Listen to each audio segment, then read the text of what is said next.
Let me introduce you to David Newman. I'm showing you his LinkedIn profile. One thing is I can read this whole like a profile. You don't want me to do it. Why not you go ahead and find him on LinkedIn and add him as a connection so that way you can start learning just like I started learning from him.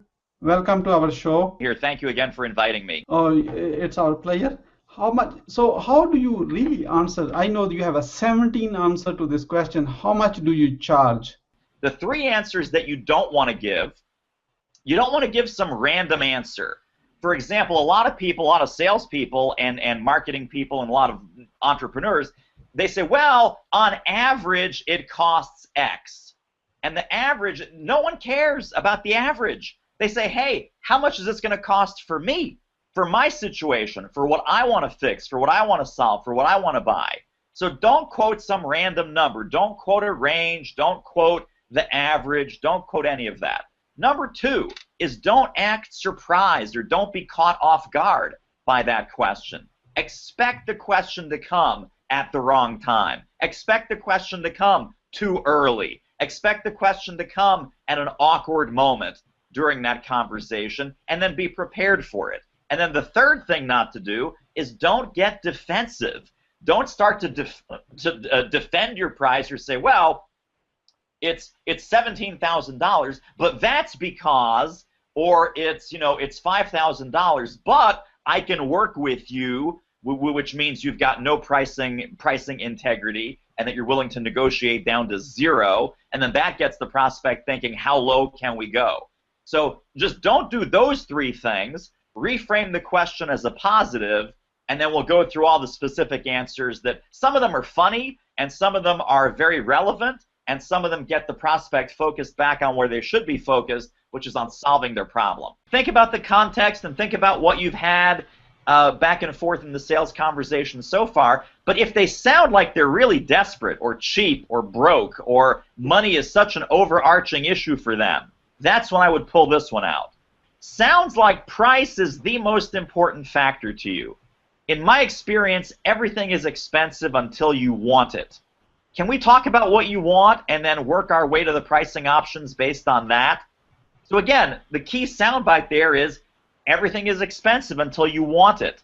You know, someone who doesn't really care about the Ferrari, getting back to our Ferrari example, can say, well, how much is that Ferrari? Oh, it's $450,000. Oh my God, that's so expensive. That's the most expensive car I've ever seen.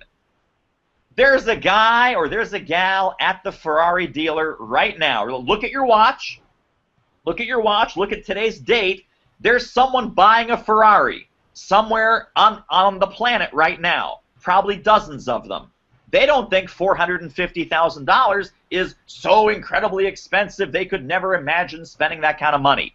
They're looking forward to spending that kind of money because they want the Ferrari. So everything is expensive until you want it. You know, maybe this prospect doesn't want it. Maybe their need isn't so great. Maybe they don't see the value. Maybe they don't see the relevance.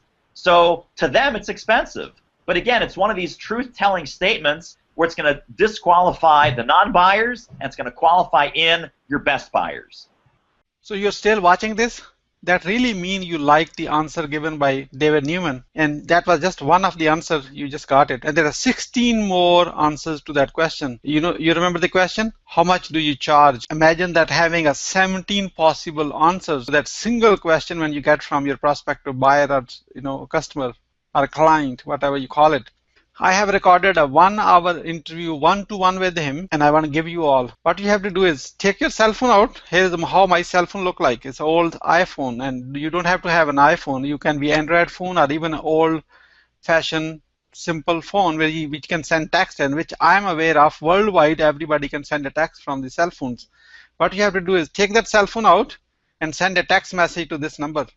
You see there's a number called 404-418-6019.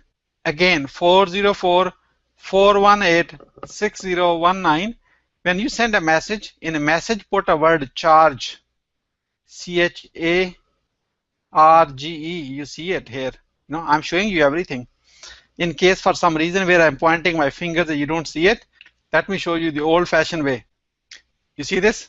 Text charge to 404-418-6019. If you are texting from outside of US or Canada, you may have to do a +1 on the front, or maybe 011, whatever is your country, from your country, how you make a call to US. You are not calling, you are going to text it. +1 404 418 6019. When you are texting to this number, the word char, you are giving me a permission to call you or text you, myself, my team, or my system. Thank you so much. I look forward to connecting with you soon.